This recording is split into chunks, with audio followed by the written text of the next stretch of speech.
Vivendo e aprendendo, meu caro presidente Anastasia.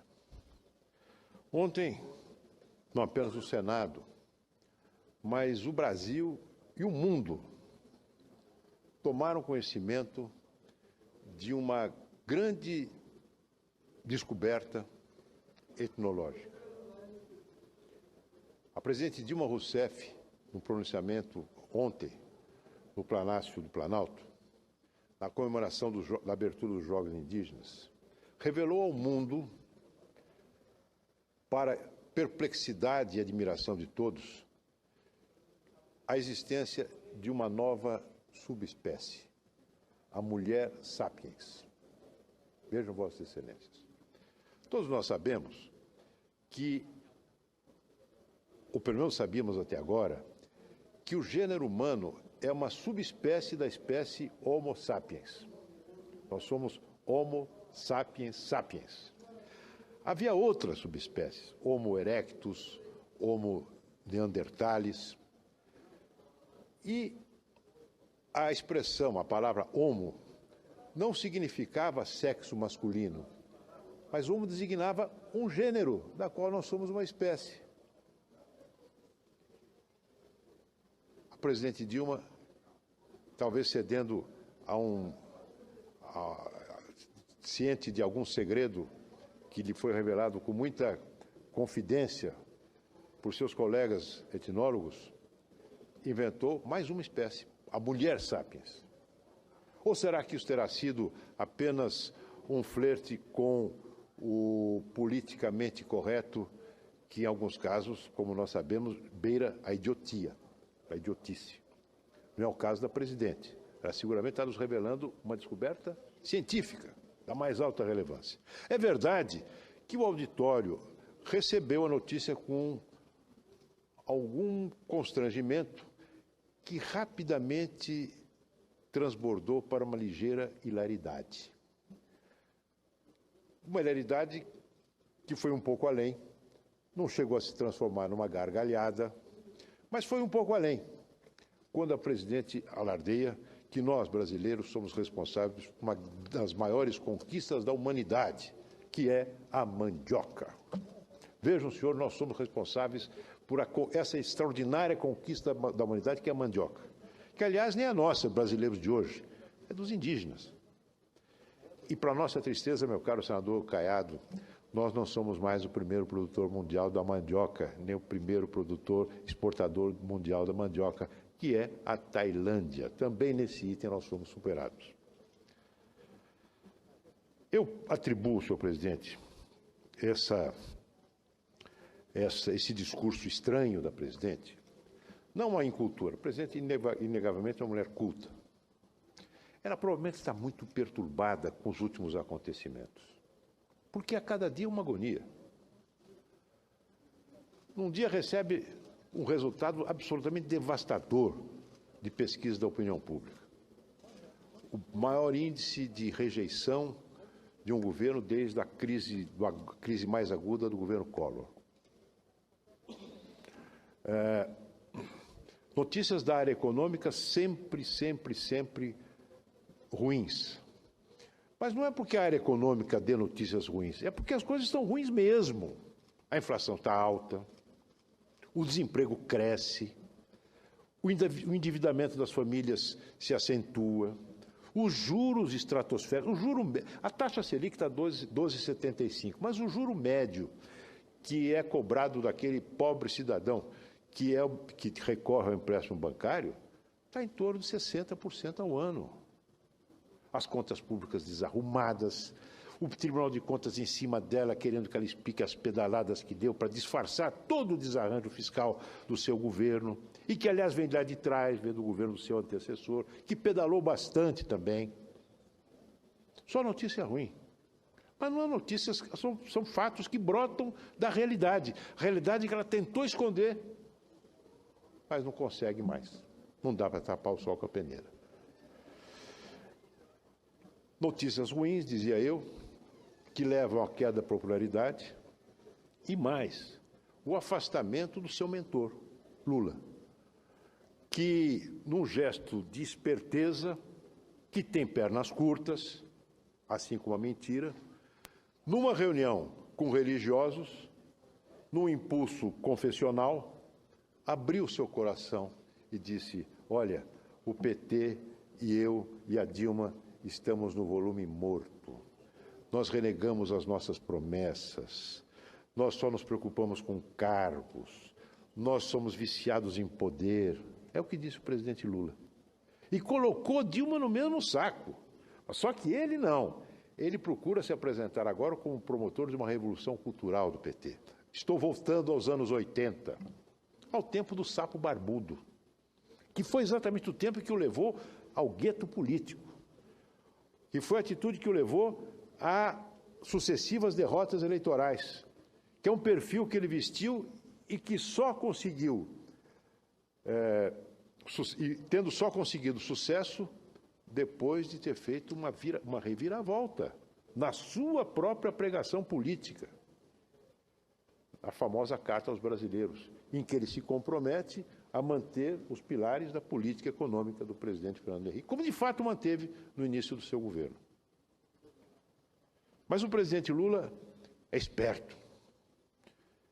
Ele procura se afastar da presidente da República, da sua criatura, dizendo ao povo brasileiro: toma que o filho é teu. Não, é dele. Eles vão juntos, abraçados, para, não digo volume morto, mas vão para um ponto ainda mais profundo do que o pré-sal. E não tem salvação. Não adianta querer cultivar ainda alguns resíduos ideológicos que avivam setores do seu eleitorado. Quando o presidente Lula ele faz uma autocrítica pela metade. Ele não se coloca como alvo pessoal da crítica. É como se a coisa decorresse da invenção dos outros. Como se ele não tivesse nada a ver com os desacertos da presidente Dilma, que ele mesmo patrocinou. Petrobras não é com ele? Como? Como não é com ele? Quem nomeou essa gente toda? Quem instaurou esse sistema de partilha de cargos que resultou de uma organização criminosa, de conluio entre dirigentes de empresa, políticos e empresários? Uma organização criminosa que não surgiu por acaso, foi colocado ali por alguém. Quem montou isso? Um dirigente de uma empreiteira que reformou o sítio do presidente e que construiu um triplex de cobertura no Guarujá para ele, o chamava de Brahma em e-mails confidenciais que acabaram sendo revelados. Brahma não. Ele hoje é Vega Sicília, é Chateau Petrus, só viaja em jatinho particular, arrumou a vida da família, o seu filho se transformou em grande empresário, 2 anos depois de ter deixado um emprego modesto no Zoológico de São Paulo. É lobista de empreiteiras que têm negócios no governo.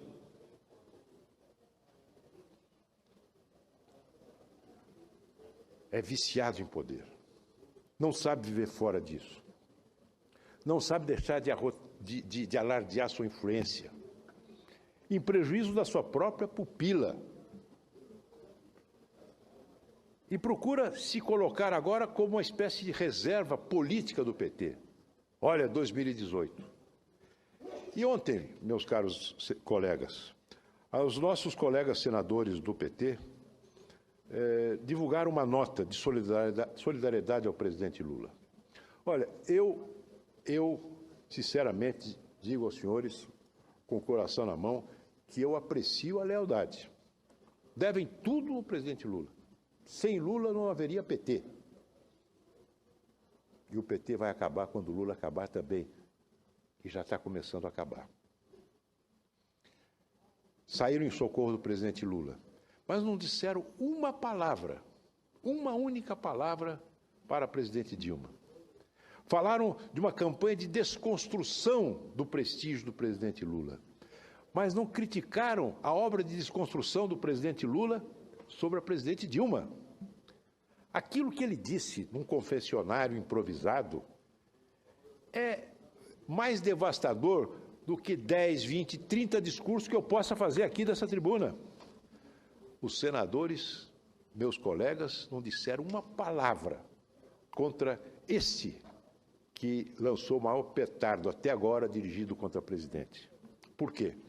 Tem a esperança de que ele seja o salvador do partido em 2018. Ora, todas as pesquisas mostram que vão juntos para o buraco, todos eles. Não digo que o PT está morto, não, revejo as minhas palavras. O PT é um partido vivo, é um partido que tem gente honrada, gente decente, gente cada vez mais incomodada com essa situação, gente que faz política por idealismo, gente que quer o Brasil correto, gente que seguramente se envergonhou quando, ao ver o noticiário da convenção do PT ocorrida na Bahia, constatou que a pessoa mais ovacionada durante 3 minutos, longos minutos, ovacionada, foi o tesoureiro do partido, Vacari, que está preso depois de ter sido universalmente apontado por todos os delatores e por todas as investigações ocorridas no Lava Jato como um operador de dinheiro sujo na Petrobras. Foi o mais aplaudido. 3 minutos. Nem a presidente Dilma foi tão aplaudida quanto Vacari. Eu tenho certeza que muita gente do PT, e não apenas a mocinha que sonhava com Che Guevara e acordou nos braços de Vacari, não é isto, mas aqueles que acreditam sinceramente que um partido de esquerda veio para governar e fazer transformações. Hoje eles só falam em projeto, o nosso projeto. Mas que projeto? O Projeto Nacional Popular, que está dito aqui, que é o projeto a que se referem os senadores, meus colegas do PT. Que projeto? Qual foi a grande transformação que o Partido dos Trabalhadores fez na estrutura tributária do nosso país, por exemplo?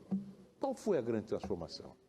Fizeram coisas positivas, sim, alargaram o Bolsa Família, alguns programas na área educacional, mas a grande transformação social, profunda, cadê? Então, senhores senadores, o projeto que sobra é o projeto de cada vez mais de difícil alcance, que é o projeto de se manterem no poder. Eu tenho certeza de que as coisas vão caminhar para que nós tenhamos, em 2018, já lhe cedo a parte, nobre senador. Me permite uma parte, senadora Luísio? Pois não, com muita honra. Vamos se encaminhar em 2018 para que nós tenhamos uma mudança política no Brasil. Uma mudança democrática, uma mudança no voto, uma mudança que leve a uma recomposição da confiança dos brasileiros no seu governo. Um governo capaz de entregar efetivamente a mercadoria que promete. Ouço a parte da minha colega senadora Gleisi Hoffmann. Obrigada, senadora Luísio. Estava lhe ouvindo com atenção. Obrigado.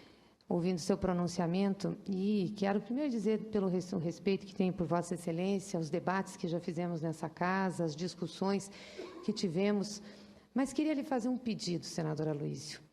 Um pedido que vai para a gente repor a discussão sobre os nossos posicionamentos em relação ao governo, em relação à economia, em relação a projeto de país, não utilizando a relação do presidente Lula e da presidenta Dilma. Desde o início do primeiro mandato da presidenta Dilma, desde os primeiros dias, eu ouço a oposição e alguns setores da mídia falar sobre essa relação. Dizer que o presidente Lula desautoriza a presidenta Dilma, ou dizer que a presidenta Dilma desautoriza o presidente Lula, que eles estão sempre de rusgas, que não chegam a um acordo, que tem uma disputa de poder. Isso não é correto, porque não é verdadeiro. Ter divergências dentro do Partido dos Trabalhadores é algo normal. Talvez não seja para o PSDB, que não tem a vivência de participação democrática, mas no PT nós temos. Desde que nós surgimos como partido, nós nos fizemos discutindo, debatendo, divergindo. É natural. Agora, isso não pode ser entendido como desautorização, como contraposição, como disputa para a desconstrução de algo que ambos concordam e ajudaram a construir. O governo da presidenta Dilma é um governo de continuidade do presidente Lula. Ah, nós sabemos. É um governo de continuidade do bem-estar social, da inclusão, da melhoria da qualidade de vida do povo brasileiro, da melhoria e da respeitabilidade do Brasil no exterior. É o governo da continuidade, mas também é o governo que traz mais programas e projetos, como Ciência Sem Fronteira, como o PIO, que é o Projeto de Investimento em Logística, como o PAC 2, como Minha Casa Minha Vida 3, como vários projetos que ampliam e melhoram a situação da vida do povo brasileiro. Então, eu acho que essa tentativa de dizer que o presidente Lula, ao fazer uma crítica ao Partido dos Trabalhadores, ou a se referir a programas de governo, ou a momentos que nós estamos, da autoridade que ele tem, inclusive por ser ex-presidente, e do prestígio que ele tem como homem público e como liderança, não é correta.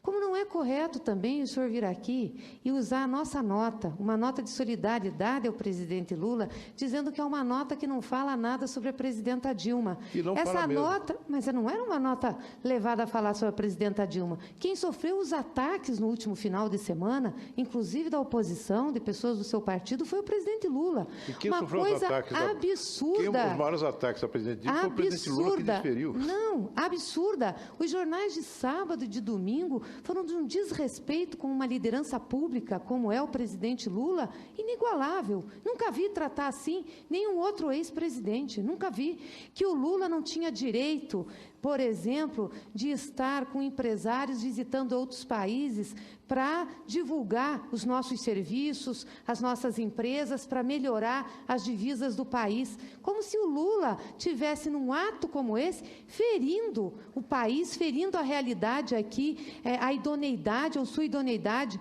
Pergunto, como que o ex-presidente Bill Clinton faz isso e ninguém fala? Como que outros ex-presidentes falam isso? O presidente Fernando Henrique Cardoso cobra para dar, inclusive, palestras no exterior. O presidente Lula não pode. Foi um assinte o que fizeram, né? Em razão de prenderem o Marcelo Odebrecht, da Odebrecht, na Operação Lava Jato, fizeram crer que o presidente Lula estava envolvido em situações ilegais. Eu não posso concordar com isso. Eu acho que ter divergência política, senadora Luísa, é uma coisa. E nós sabemos que divergimos de projeto de país. Aliás, tem coisas que convergimos, mas tem muitas que divergimos. É natural, é da democracia. Nós precisamos fazer isso, é importante, não tem problema nenhum. Agora, o que não dá é para utilizar de outros meios para desconstruir uma liderança como o presidente Lula. Eu já estou encerrando, uma liderança como o presidente Lula. Sabe o que me parece? Me parece que é medo das eleições de 2018. Ah, não é não. Que se vocês não tomarem uma atitude contra o presidente Lula voltará e será presidente do Brasil. Assim como tem medo de que o Instituto da Reeleição continue. Vossas Excelências agora, que apoiaram a reeleição lá atrás, querem mudar. Então, assim, não dá para ter posições conjunturais. Vamos debater na política, vamos debater projeto de país, vamos debater economia, mas não fazer isso. A bancada do Senado do PT tem e teve o direito de fazer uma nota em defesa do seu líder e faz a defesa da sua presidenta todas as vezes aqui nesse plenário. Eu, particularmente, faço e fazemos sempre. Isso lhe reconheço. Agora, esse líder, nós queremos fazer a defesa. Não é possível uma liderança como o presidente Lula, reconhecido internacionalmente, ter um tratamento tão desrespeitoso aqui no seu país por parte da oposição e da imprensa. Querida senadora Gleisi Hoffmann, eu reconheço a sua combatividade e a sua lealdade na defesa da presidente Dilma e do presidente Lula. Incontestável. Uma das razões pelas quais eu tenho muita admiração pela senhora. A senhora não se exime de se expor e debater com coragem. Agora, dizer que eu não posso usar a nota pública que os senadores do PT divulgaram, aí também a senhora está querendo censurar meu discurso. Não é isso. Eu estou comentando algo que foi feito para vir a público, não é um bilhete de amor dirigido confidencialmente ao presidente Lula. Foi uma nota pública. Uma nota pública em que os senhores... E que nada tem contra a presidenta Dilma. Dilma. Mas não tem nada a favor. Esse é meu ponto. Mas era uma nota para o Lula, não para a Dilma. Exatamente. Quando no meu entender, não sei se a senhora ouviu essa primeira fase da minha argumentação, a grande desconstrução pública que se deu nos últimos dias foi exatamente da imagem da presidente Dilma pelo presidente Lula, na tal reunião com religiosos. Não é? Quem é que disse que ela não está cumprindo as promessas eleitorais? Nós dizemos sempre, mas o presidente Lula pela primeira vez diz isso. Não é? Estamos todos no volume morto, só que ele procura escapar do volume morto logo em seguida. Logo em seguida, depois de puxar a presidente Dilma para o volume morto, ele vai embora. E paira como o grande salvador do PT. Vamos fazer uma revolução cultural no PT. Ora, por que ele não custou? É um partido que debate democraticamente. O PT é um partido que tem várias correntes organizadas. Muitas vezes o que alguém de uma corrente diz não corresponde àquilo que outra corrente diz, inclusive publicamente. Tem ministros que pertencem a correntes diferentes e que não tem receio em expor suas diferenças. Muito bem. Agora, por que o presidente Lula não se aproveitou da grande instância democrática da vida de qualquer partido, que é o Congresso Nacional? Por quê? Aquele era o momento para ele dizer ao partido o que era preciso que o partido fizesse para se resgatar da pecha que lhe colou na pele, uma pecha injusta para muitos dos seus membros, como fiz questão de dizer aqui. Vossa Excelência me permite a parte, senador Luiz? Logo em seguida, muita honra. Então, o problema nosso, o ponto que eu quero explorar, e acho que tem todo o direito de explorar, é que nessa nota em que os senhores defendem o presidente Lula, e sem esquecer de atacar a oposição, nos chamando de sórdidos, por exemplo, campanha sórdida. Campanha sórdida o quê? Não podemos criticar o presidente Lula, agora ele é uma pessoa que está acima do bem e do mal?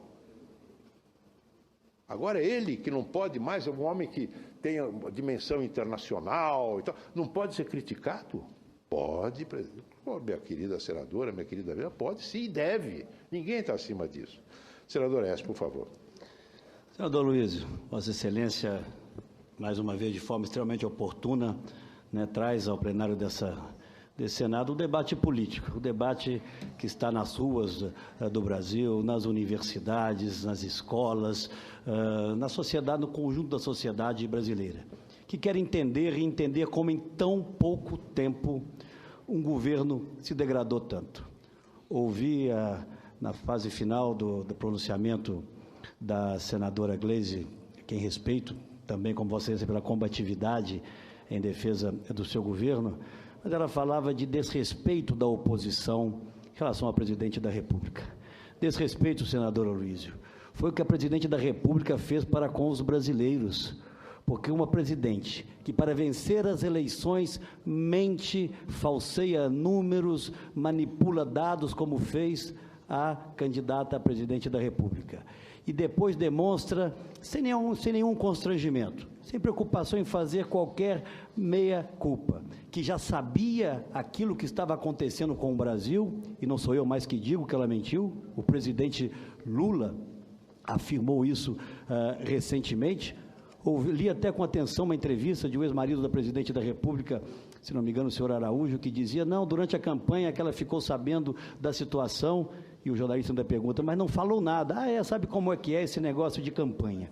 Então, se houve um desrespeito no Brasil contemporâneo, no Brasil dos nossos tempos, ele foi cometido por este governo. O que nós fazemos é aquilo que a sociedade cobra de nós. Denunciamos as irresponsabilidades, a manipulação de dados, o desrespeito à lei de responsabilidade fiscal, já atestada no relatório do ministro Nardes, do Tribunal de Contas da União. Em relação ao presidente Lula, senador Luiz, vejo como Vossa Excelência que essa crítica tem sim uma estratégia política, já que, talvez considerando impossível salvar este governo, ele quer ser oposição ao seu próprio governo, como se fosse possível separar criador e criatura. O presidente Lula, a presidente Dilma e o PT são uma coisa só. E o momento por que passa o Brasil, de crescimento negativo, de aumento estratosférico dos juros, de desemprego alcançando níveis impensáveis, a inflação chegando em 9%, esta é uma obra exclusiva do governo do PT, uma obra assinada pelo ex-presidente Lula e pela presidente Dilma.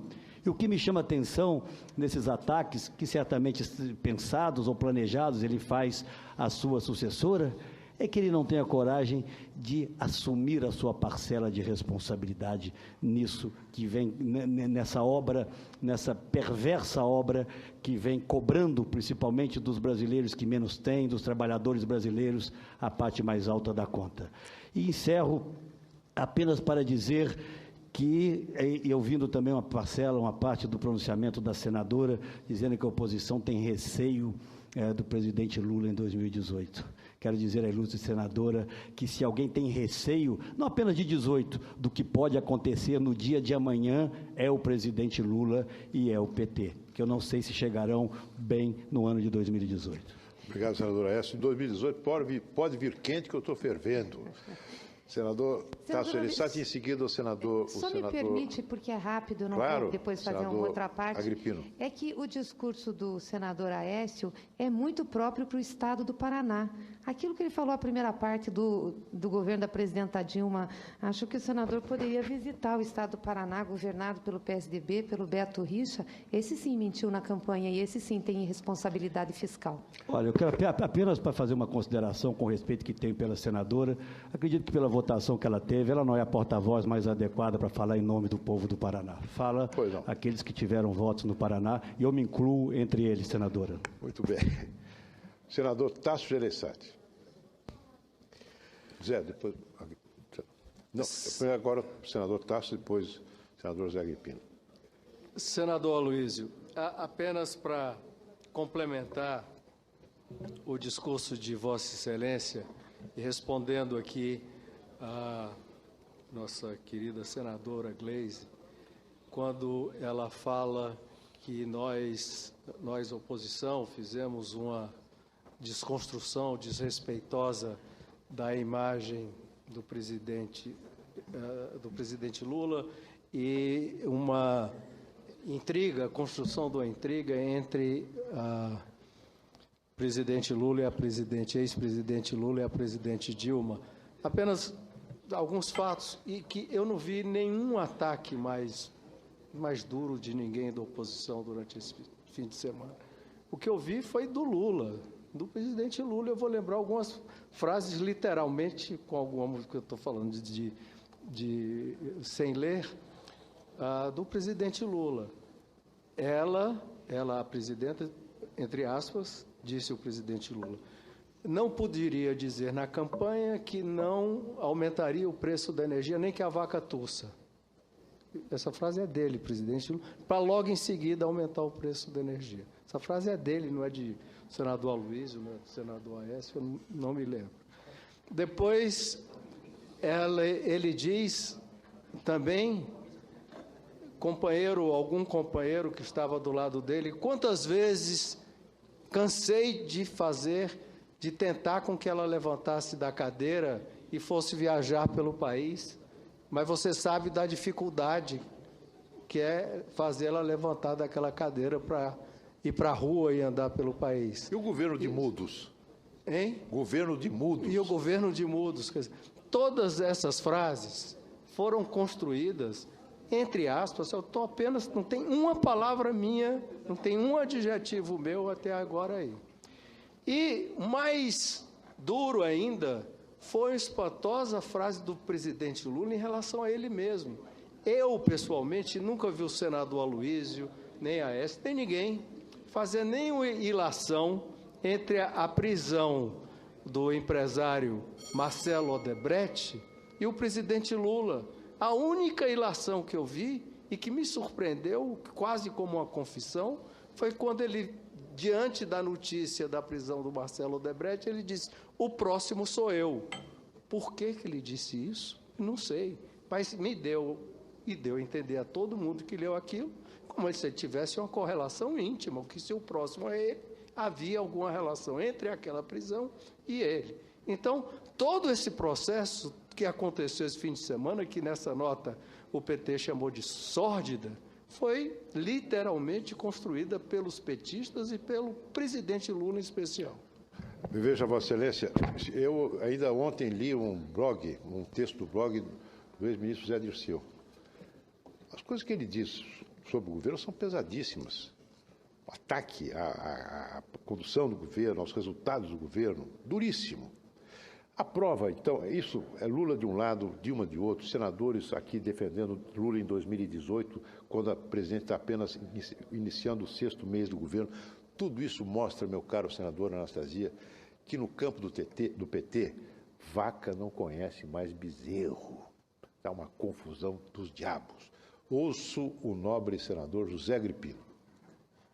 Senador Aloysio, eu estava numa outra dependência do Senado e eu vi o discurso de Vossa Excelência e me apressei em vir aqui. Porque Vossa Excelência faz um discurso de apreciação de circunstâncias políticas do momento. É um discurso apropriado, é nosso dever fazer a avaliação das circunstâncias políticas. Política é isso, é só avaliações, mas em cima de avaliações, fatos. Vossa Excelência faz avaliações e eu quero me ater a fatos. Pois não.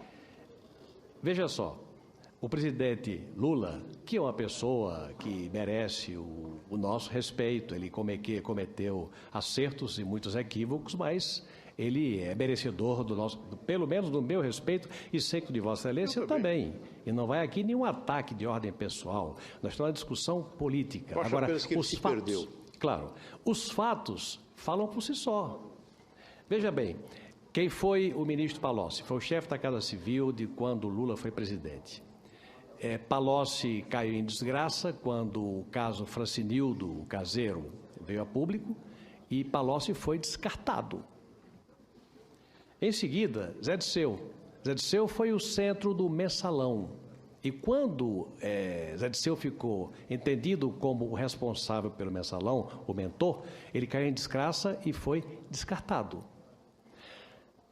O PT só lança cargas ao mar quando vê flagrado o mal feito naquele petista. Fora disso, convive. Agora, é a presidente Dilma, 67% de rejeição. E começou uma arenga que é preciso que seja bem explicada. Até hoje não existia arenga explícita do presidente Lula com a presidente Dilma. De repente, uma entrevista ou uma matéria de página inteira no jornal O Globo, falando em volume morto. Dilma está no volume morto e o PT está no volume abaixo do morto. O que eu quero dizer é que os fatos são esses. Quando os petistas são flagrados em desgraça, eles são descartados. É o que parece que está ocorrendo agora, só que no último nível, na relação entre Dilma e Lula. Lula não hesitou em descartar Zé Disseu, que foi uma grande figura do PT num dado momento, Palocci, que idem, e agora está havendo uma coisa que a análise política nos leva a tirar constatações em cima de fatos. Pelo fato da presidente estar com a avaliação ruim e Lula ter o instinto de sobrevivência na ponta dos dedos, ele saiu-se com essa pérola. De alguma forma. É claro, o instinto de sobrevivência, ele saiu-se com essa pérola do volume morto. Eu vi a reação da presidente Dilma, eu pude compreender na entrevista que ela deu num ato público de ontem, quando perguntaram o que ela tinha achado das críticas de Lula. E ela disse, as críticas são normais e Lula tem o direito de criticar quem quer que seja. Aliás, porque ele é o mais criticado de todos. Deu meia volta e saiu. O mais criticado de todos, como que dissesse, até por mim. Sem dar a resposta, mas até por mim. Então, o que está ocorrendo no seio do PT, pela avaliação dos fatos, é a repetição do que ocorreu com Palocci, com Zé Disseu e agora da relação de Lula com Dilma. Agora, quem sofre as consequências disso é a governabilidade, é o país que está sem rumo. Está com a inflação beirando os 9%, com a economia estagnada, estamos dentro de um processo de estagflação, com um empregado amedrontado com a perspectiva do desemprego e um governo sem rumo. Esse é o fato grave, esse é que é o fato mais grave de todos. E a nossa obrigação é fazer a avaliação destes fatos para tentar encontrar rumo para o país, até pela vertente política. Por essa razão é que eu quero, com essa modesta contribuição, emitir essa minha opinião e cumprimentar o discurso de Vossa Excelência feito nessa véspera de São João com muita propriedade. Agradeço muito a parte de Vossa Excelência. Vossa Excelência volta ao ponto inicial do meu discurso, é que essas más notícias não são apenas más notícias para o governo, a presidente Dilma, para o PT, são más notícias para o país, para o povo brasileiro. Aí eu vejo um governo fraco, um governo isolado, um governo fraturado por divisões internas, um governo cercado por aliados inconstantes, de olho já na porta de saída, um governo sem condições de fazer as reformas importantes que nós precisamos fazer, um governo enroscado num ajuste fiscal que não fecha, uma conta que não fecha. Não é? Isso é a minha grande preocupação nossa. E nós estamos apenas há 6 meses do governo, 6 meses no início de um governo que parece que envelheceu décadas. Nós temos que ter muita lucidez, muita calma, não é? Sem deixar de lado a crítica, porque nós temos tempo pela frente. As eleições são em 2018.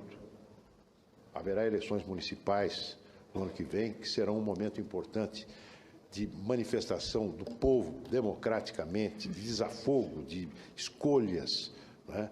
Mas temos que ter um enorme cuidado, não deixando de ter diálogo, minha querida colega senadora Gleisi Hoffmann, mas um diálogo que para ser real tem que ser feito com toda a franqueza. Me permite, senadora Luísio, desculpa, mas é que a senhora tem toda a 4 intervenções. Fico com muita honra em receber a sua intervenção. Gostaria de fazer, e eu acho que nós estamos fazendo um debate aqui, que é a função dessa casa, fazer o debate e colocar as posições. Mas eu queria fazer algumas considerações aqui. Não. As críticas são muito pesadas em cima da presidenta Dilma pelo que ela teria dito na campanha e não teria feito agora no governo. Eu não acho que há essa contradição. A presidenta não mexeu em direito dos trabalhadores, a presidenta sabia que tinha que fazer ajustes, está fazendo de tudo para manter o emprego e para manter a inflação sob controle. Nós estamos vivendo um momento difícil? Estamos, mas nem de perto era que se compara às crises que nós tínhamos no passado, quando a gente devia para o Fundo Monetário Internacional, nossa taxa de juros era imensa. Eu já sei. Então, Vossa Excelência conhece porque era resultado do governo do PSDB. Então, claro, não é perto daquelas crises e eu não tenho dúvidas que nós vamos sair. Aliás, uma notícia recente no jornal Valor Econômico dessa semana traz exatamente uma avaliação de que investidores internacionais já começam a olhar o Brasil de forma diferente. Tomara. Pela credibilidade reconstruída do país e que vão aqui fazer investimentos. Então, eu acho que isso é importante que seja dito. Segundo, eu acho que para que a gente faça críticas tão fortes como eu estou ouvindo aqui as críticas feitas, a gente não pode ter nenhum problema.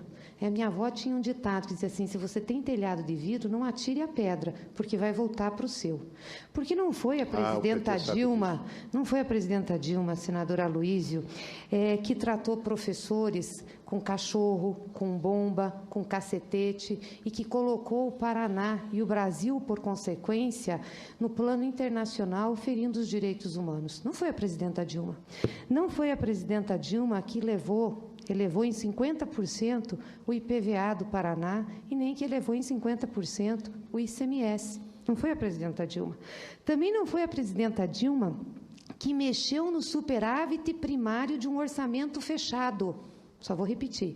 Mexeu no superávit de um orçamento fechado, não do orçamento exercício, do orçamento anterior. Quem fez tudo isso e que está numa situação crítica na gestão de suas finanças e que disse que, quando acabou a eleição, o melhor estava por vir, é um governador do partido do PSDB, é o Beto Richa. É ele que fez tudo isso. Então, se vai criticar a presidenta Dilma, primeiro faz a lição de casa, chama o governador e diz para ele não ficar fazendo esse tipo de coisa, porque isso desautoriza o discurso de Vossas Excelências nesse plenário. Desautoriza. E com todo o respeito que tenho a Vossa Excelência, com todo o respeito que tenho ao senador Aécio, mas se ele vai se basear para dizer que eu não represento o Paraná pela votação que eu tive como governadora, vou ter que dizer a ele que ele também não representa o povo de Minas pela votação que ele teve como candidato a presidente naquele estado. Então, as coisas 4 não vezes mais que a da podem senhora, ser assim. senadora, com todo respeito. As coisas não podem ser assim. A gente precisa olhar para aquilo que é responsabilidade da gente antes de atirar pedra. E assim também aqui foi falado das questões de corrupção. Eu sou a favor que se passe a limpo tudo. Tem que passar, não tem problema nenhum. Responda ao inquérito, assim como o senador também responde. Eu acho que tem que responder se o nome for citado. Não há problema. O problema é que não pode olhar para o vizinho, apontar o dedo e achar que o seu quintal está limpo. Quando no seu quintal tem Mensalão Mineiro, tem Transalão de São Paulo, quando no seu quintal teve Demóstenes. Então, não dá. Ou a gente tem coerência, eu não venho aqui atacar a moral de ninguém, ou a gente tem coerência e debate aquilo que realmente nos separa, que é a visão de desenvolvimento do país.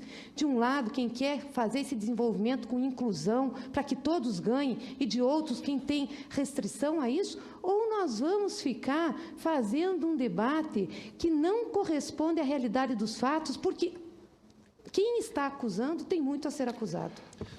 Senador Gleisi.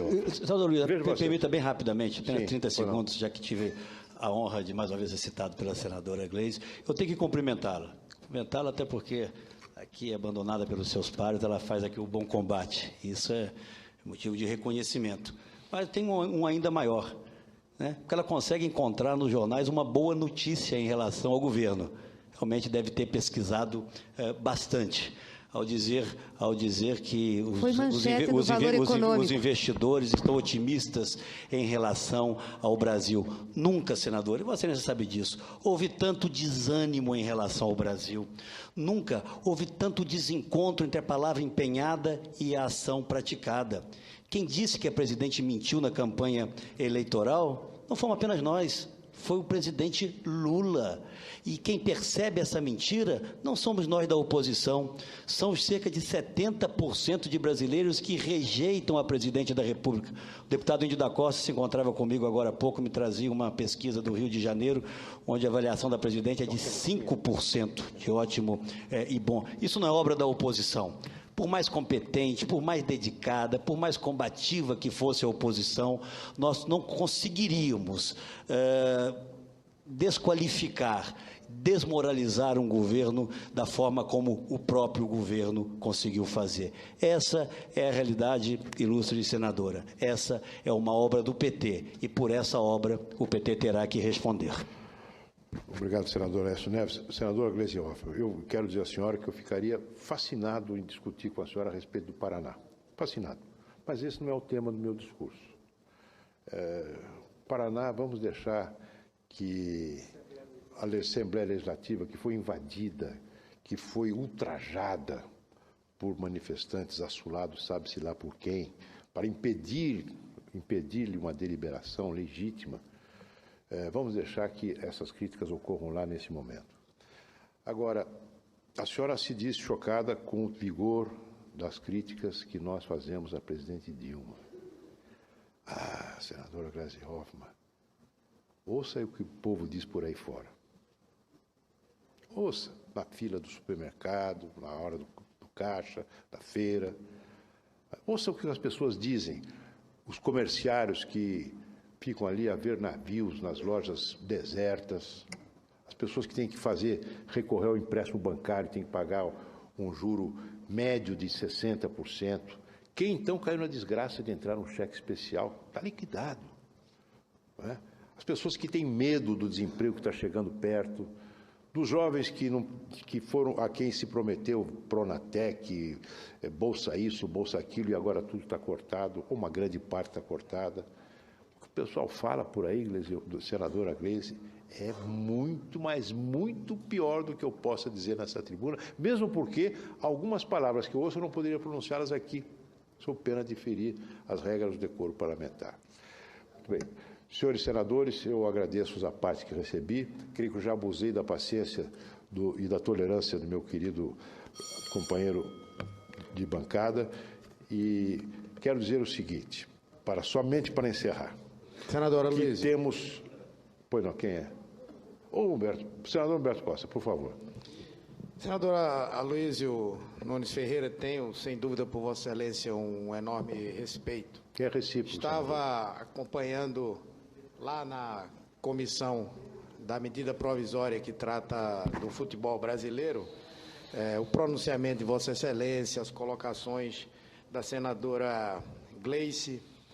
E eu gostaria de dizer, em primeiro lugar, que nós estamos apenas iniciando o segundo mandato da presidenta Dilma, em meio a um ambiente de muitas dificuldades, dificuldades internacionais, dificuldades internas, erros que efetivamente cometemos, mas, sem dúvida, também diante de um cerco jamais visto na história desse país. Um cerco liderado pela grande mídia e secundado pela oposição. Secundado, eu digo, porque hoje em dia é muito fácil fazer oposição. Na época que éramos oposição, não. Na época em que éramos oposição, nós, deputados, senadores, parlamentares, tínhamos que ir atrás dos assuntos, dos temas, buscar as informações. Hoje, a oposição ela é pautada pela mídia. A mídia solta uma informação, muitas vezes uma informação sem comprovação ou algo que não corresponde à realidade, daí a oposição faz o seu carnaval. É óbvio que hoje há um desânimo na sociedade brasileira, é óbvio que hoje nós temos problemas de ordem política, mas obviamente que tem um clima que é muito mais artificial do que a realidade. Dizer que a situação econômica do Brasil é uma situação caótica, como nós vemos no dia a dia, Vossa Excelência é inteligente, Vossa Excelência entende desse assunto e sabe que não é verdade. Os pressupostos da economia brasileira são positivos, nós temos amplas condições de superar esse momento, estamos aplicando as medidas corretas e Vossa Excelência me desminta se discordar do que eu vou dizer agora, se o partido de Vossa Excelência tivesse vencido a eleição, estaria aplicando essas medidas hoje. Não aplaude e nem apoia essas medidas, porque, no fundo, é a teoria do quanto pior, melhor. E, com todo respeito, mais uma vez, carece ao PSDB a autoridade política para fazer críticas ao nosso governo. Eu acho tão interessante que ele fala, olha... Por que nós temos autoridade? Eu quero só uma coisa. vou dizer... Por que não temos autoridade? Eu vou dizer... Eleitos assim como eu vou dizer... aqui por vontade do povo. Não, eu estou falando de ter razão. Ah, não temos razão. Vossa Excelência me escute. Pois não. Vou dar um exemplo. Vossa Excelência estava falando aí, o FIES está com problema, o Minha Casa Minha Vida está com problema, N coisas que são construções do nosso governo. Que são construções do nosso governo, que não existiam nos governos do PSDB, que não existiam no governo que nos antecedeu, e hoje é isso que a gente vê o tempo inteiro, as críticas, é como se aqueles programas agora fossem uma coisa que foi feita lá atrás, que não teve quem produziu, que não teve o compromisso de quem fez. Então, esse é um primeiro dado. E um segundo dado é esse outro, é de que o conjunto das críticas que hoje são feitas, Vossa Excelência sabe muito bem, seriam as medidas que estão sendo tomadas hoje e que são medidas que geram esse sentimento de antipatia, de questionamento da sociedade, até porque foram mal comunicadas, eu já tive a oportunidade de dizer isso. É verdade. Elas, inclusive na campanha eleitoral. Elas seriam tomadas por Vossas Excelências se ao governo tivessem chegado. Então, por isso eu digo que falta autoridade ao PSDB de fazer essas críticas, primeiro porque se estivessem no governo, estariam tomando essas medidas e hoje não tem a coragem de reconhecer a necessidade dessas medidas. Segundo, porque o tempo inteiro falam de coisas, de conquistas que foram dos nossos governos e que nos governos de Vossas Excelências jamais sequer foram pensadas. Muito obrigado pela gentileza de Vossa Excelência em me conceder a parte. Eu que fico muito honrado com o seu a parte, meu prezado líder Humberto Costa. Só uma precisão, o FIES foi criado no governo Fernando Henrique, o ministro era o Paulo Renato. Agora, voltando aos tempos atuais, Excelência, Logo em seguida, como? para crédito educativo. Pois não. Mas vamos voltar aqui aos tempos atuais, não é? Porque os senhores sempre procuram voltar ao tempo do Fernando Henrique, faz 13 anos que nós não somos mais governo, são obcecados por isso. E cada vez que o Fernando Henrique fala, eles ficam agitados, nervosos. Mas vejam, a história do ping-pong entre a palavra do partido e a mídia, os senhores foram mestres nessa articulação. Quem não se lembra de como é que funcionava quando o PT era oposição? Plantava uma notícia no jornal, com grande repercussão. Se queixam agora da mídia. Estão cuspindo no prato em que comeram. Grande repercussão. E, em seguida, quem entrava no jogo? Luiz Francisco, procurador, e seus companheiros, para transformar essa notícia num pedido de abertura de inquérito. E aí, gerava-se uma outra notícia. Temos um inquérito aberto. E depois disso, uma terceira, uma tentativa de instaurar uma CPI. Isto é um roteiro padronizado, conhecido, que os senhores praticaram à exaustão, a tal ponto que ficaram depois desacreditados. Agora, Vossa Excelência disse, senador Humberto Costa, que se o nosso partido tivesse ganho as eleições, se nossa coligação tivesse ganho as eleições, nós teríamos feito coisas semelhantes. Em primeiro lugar, eu acho que nós não teríamos a dificuldade que a presidente Dilma tem de mostrar que ela é durona nas finanças, para encobrir toda a pecha, para desfazer toda a pecha legítima de irresponsabilidade fiscal que pautou o seu primeiro governo e que pautou também o governo do presidente Lula a partir da saída do final do Ministério Palocci. Ela precisava exagerar na dose para mostrar que ela é durona, que ela controla as finanças, que ela tem rigor no controle das contas públicas. Para tentar recuperar, como disse, aliás, o ministro Levi, recuperar uma credibilidade perdida. Recuperar uma credibilidade perdida. E é muito difícil recuperar uma credibilidade perdida, especialmente quando não se reconhece os erros que foram cometidos. Sabem quem sumiu do noticiário? Ninguém mais fala nele e ele não diz mais nada. O grande executor da nova matriz de política econômica. Alguém já ouviu falar recentemente de algum pronunciamento do ex-ministro Guido Mantega? Ninguém defende mais. Nós estamos vendo uma conjuntura difícil, como se essa conjuntura tivesse caído do céu, não fosse preparada, adredemente preparada, por erros sucessivos de populismo, de irresponsabilidade, de incompetência, que geraram a situação que nós estamos vivendo. Mas não se reconhece o erro. E a principal... Olha, senador Humberto Costa, quero tirar o chapéu para o senador Donizete, tirar o chapéu. Falou pela primeira vez uma palavra que é muito difícil de encontrar. Erros. Cometemos erros. É verdade, e muitos. E os erros estão sendo pagos agora pelo povo brasileiro. Por isso é que eu disse que, quando nós fazemos críticas, nós nem de longe nos aproximamos das críticas que nós ouvimos por aí. E mais ainda, falando da campanha eleitoral, que já faz um século que aconteceu, eu me lembro perfeitamente uma resposta da candidata Dilma Rousseff a uma interpelação do então candidato Aécio Neves sobre a inflação. Sabe o que ela disse? Se vocês ganharem o governo, sabe como é que vocês vão combater a inflação? Mandando os juros lá para as alturas e provocando desemprego. Foi o que disse a candidata Dilma Rousseff. Aí ela tem razão. Permite uma parte, senador? Lembram-se disso, senhores senadores? Permite uma parte? Vocês, se ganharem a eleição, vão elevar os juros para as alturas e provocando desemprego.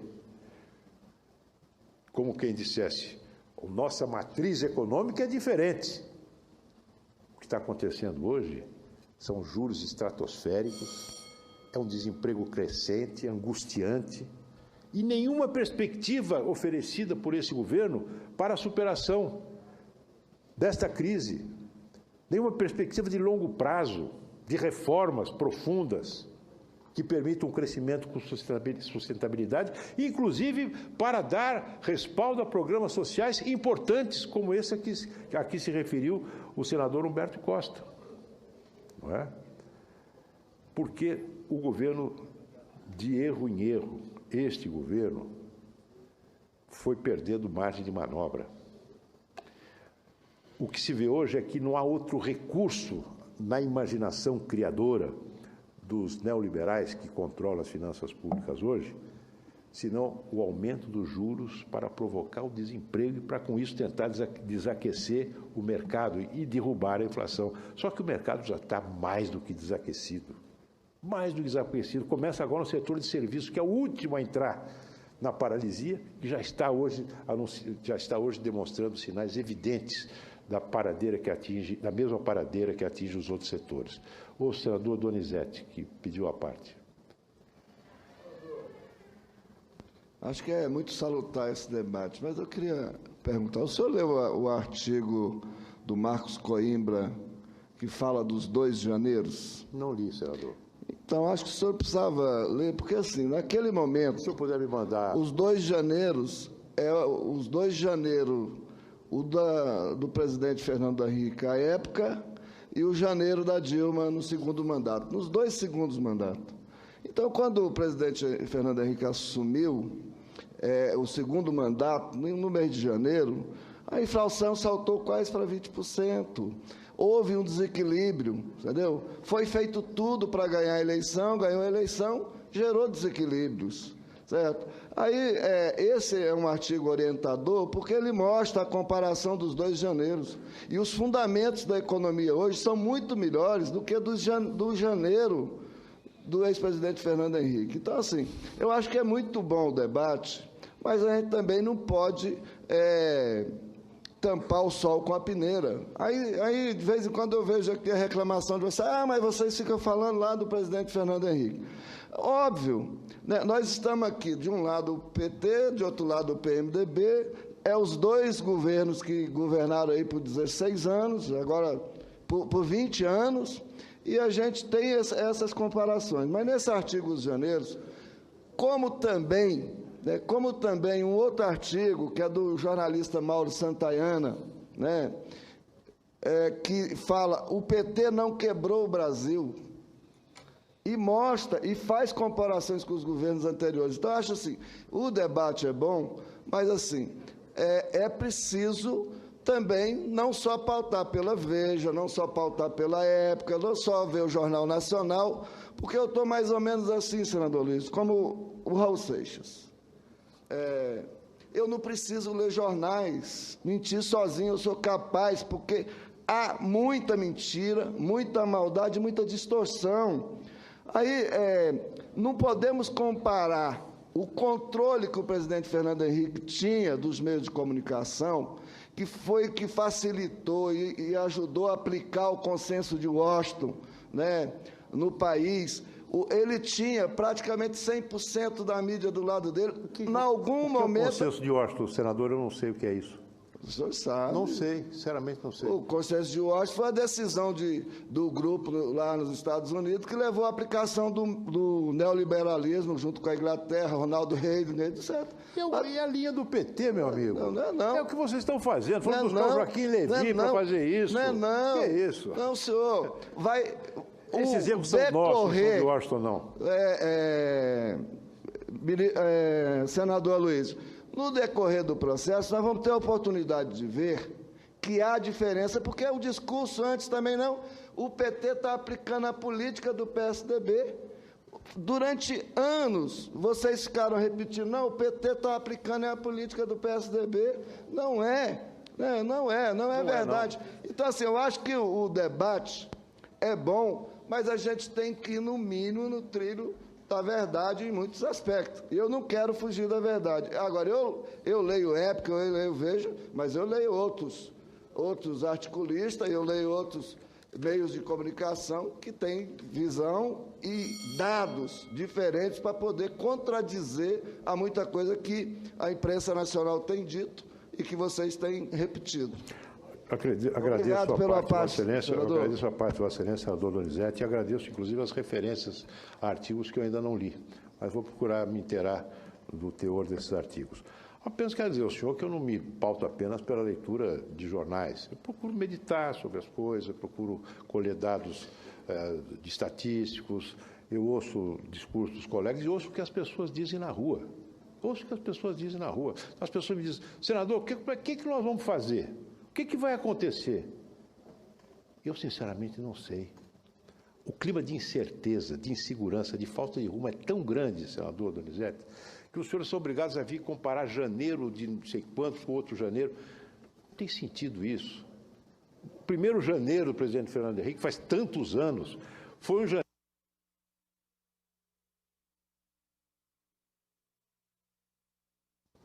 Desculpe, no bojo de uma crise terrível. Desculpe, senador, é o 2º de janeiro, não é o primeiro, não. Eu quero referir ao primeiro para depois falar do segundo. Uma crise terrível, uma crise política que começa a ser costurada, começa a ser superada no governo Itamar, que os senhores repudiaram. Chegaram a expulsar uma das mais valorosas militantes do seu partido, Luísa Erundina, porque ela foi integrar o governo Itamar. A crise de hegemonia que vinha desde a agonia do governo militar foi superada graças a um programa de reformas efetivo que mudou profundamente o Brasil, não apenas permitiu controlar a inflação, mas mudou os fundamentos, o funcionamento da economia brasileira, para bem, para o bem.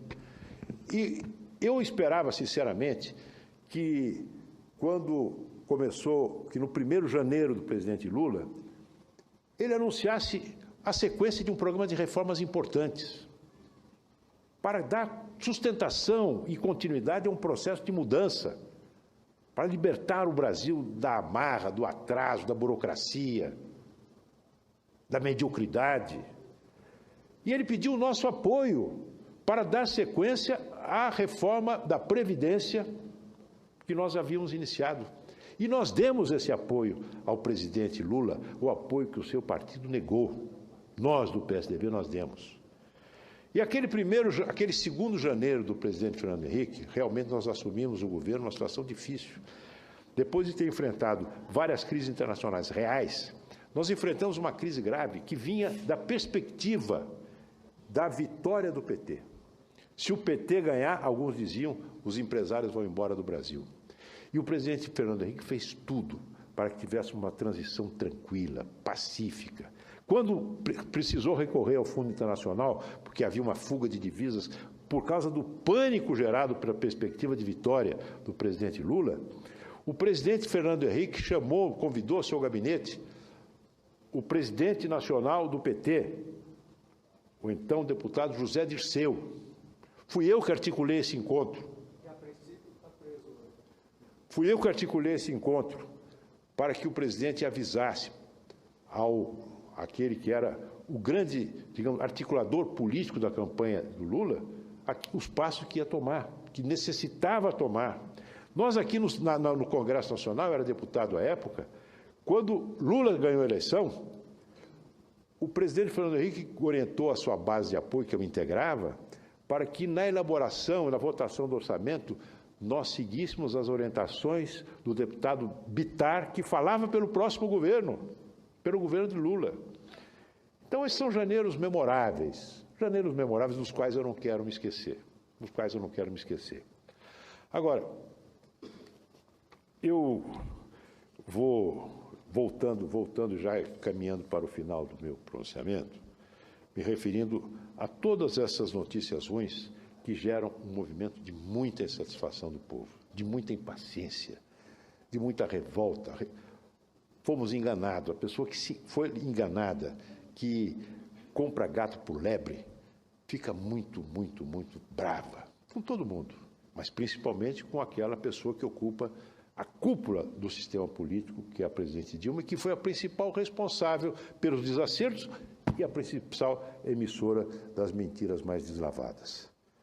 Eu vejo essa impaciência, mas vejo também, meus caros colegas, a confiança de que este mesmo povo, que está hoje triste, amargurado, revoltado, vai Esse povo que inventou a mandioca, em 2018, vai descascar esse imenso abacaxi que o PT nos legará. Muito obrigado.